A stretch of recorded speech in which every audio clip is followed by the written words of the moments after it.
Além da morte. 7. No cenáculo. Lentamente, a visão ia se dilatando, permitindo-me distinguir, através de tênue cortina prateada, os semblantes queridos dos entes inesquecíveis.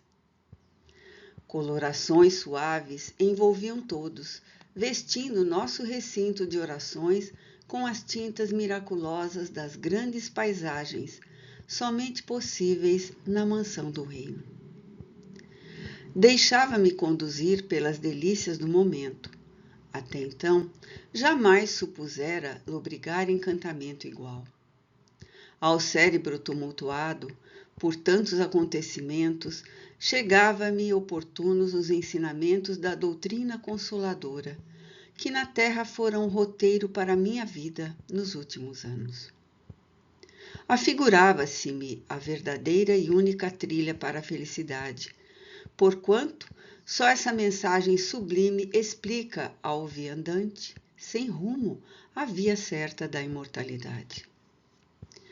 Quão poucas vezes me detivera a meditar na excelência da crença desposada.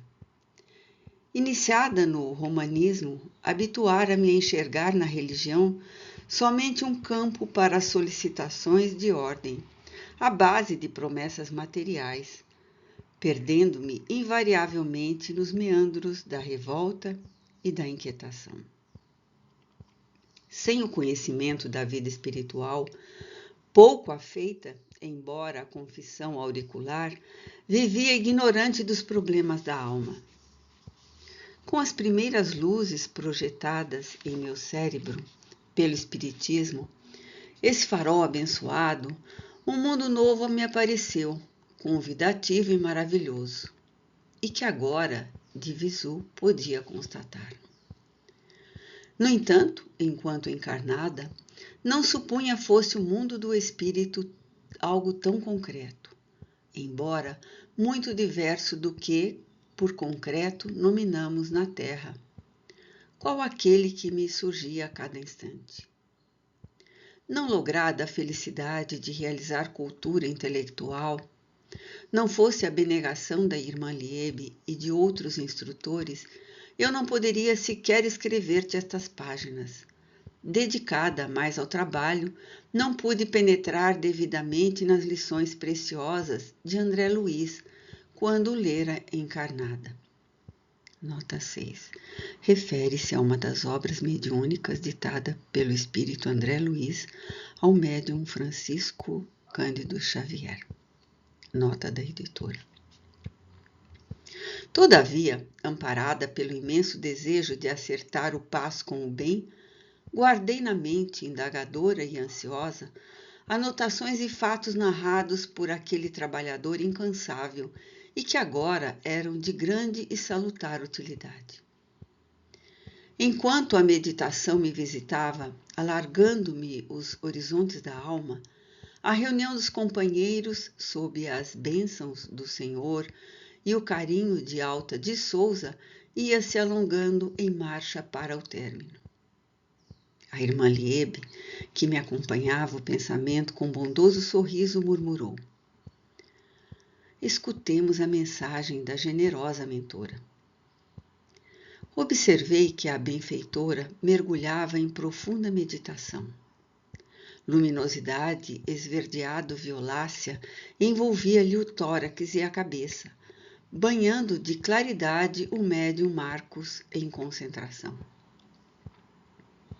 Decorridos breves minutos, como se obedecesse a uma força de atração santificante, o espírito do médium pareceu afastar-se um pouco do corpo, que imediatamente passava a ser atendido pela instrutora desencarnada. Não pude compreender o mecanismo delicado da incorporação mediúnica, apesar da palavra de auxílio da irmã Liebe, que me veio em socorro. Nesse momento, a comunicante contribuía com as instruções do dia, traçava o abençoado roteiro de trabalho e auxílio em favor dos menos favorecidos pela fortuna. Entre os formosos conceitos enunciados pela entidade, falaram-me ao sentimento as expressões de oportuna advertência.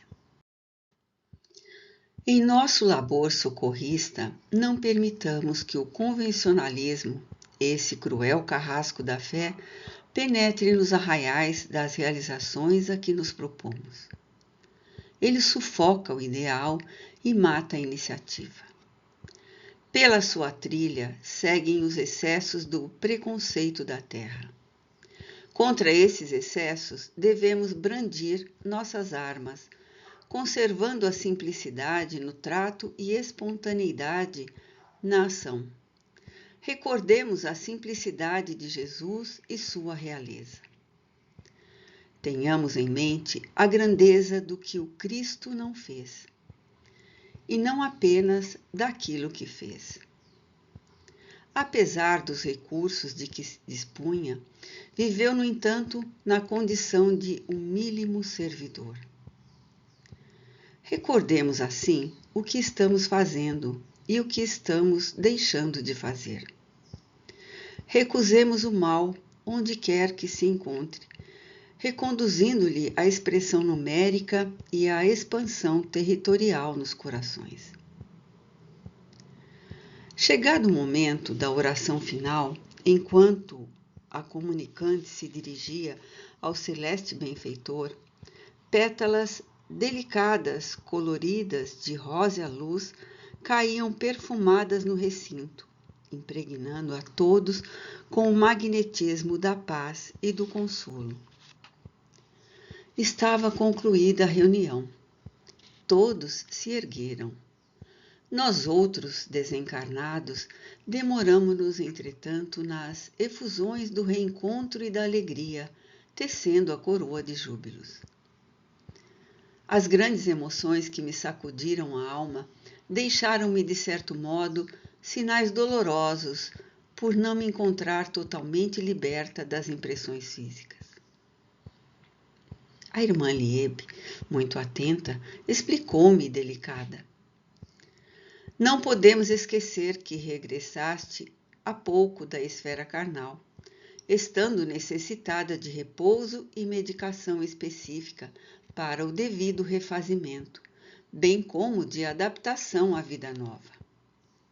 E com um gentil sorriso, onde espelhava sua bondade, acentuou: todos os que atravessamos o oceano físico sabemos quão difíceis são os primeiros tempos após o túmulo. A indumentária carnal que nos vestiu por longos anos permanece a envolver-nos, retendo-nos no labirinto cruel das lembranças e das sensações habituais. E como se recordasse o seu próprio caso, após alguns momentos, prosseguiu em tom grave. A reencarnação, quase sempre, é um mergulho nas águas escuras e perigosas do mar do esquecimento. A grande maioria das almas torna a carne como criminosos em exílio, para, no ouvido, reconsiderar atitudes mesquinhas e infelizes, retificando pensamentos e aprendendo o respeito à vida no contato com a dor.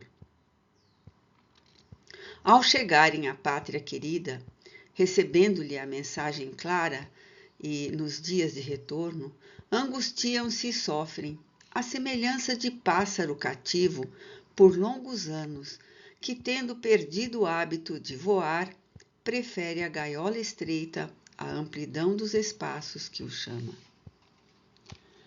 Outros espíritos retornam à vida planetária, sedentos de liberdade e conquista, e embaraçam-se nas dificuldades da recuperação, demorando-se após a ruptura dos laços entre aflições e agonias por longos anos a fio. Somente aqueles que foram agraciados pelo crescimento no bem, em labores incessantes, cruciados e perseguidos, tendo experimentado n'alma as farpas cruéis dos testemunhos por amor à verdade, podem, à semelhança das rosas, vencer os espinhos que a precedem e perfumar posteriormente o ar onde flutuam. Todavia, o administrador compassivo da terra, sublime e generoso, ao distender-nos o seu amor, confere-nos em toda parte a bênção dos recomeços, ajudando incansável no programa de libertação interior. Busquemo-lhes, assim, a valiosa contribuição e, no momento, utilizando-nos das vibrações do ambiente, conduza-nos a recém-chegada à nossa esfera de trabalho, onde o dever nos aguarda. Silenciando, deixava-me a sábia enfermeira preciosa advertência que não proferira e que, no entanto, era mais expressiva pela sua significação. A vida, minha filha, não é apenas uma sucessão de dor e alegria, lágrima e sorriso, rogo e agradecimento em continuidade. É um patrimônio valioso ao nosso alcance, para a utilização consciente em favor de nós mesmos. Abraçando-me com desvelo, Alta de Souza e Liebe cortaram-me o curso de meditação e, sem mais delongas, informaram: preparemo-nos, é hora de partir.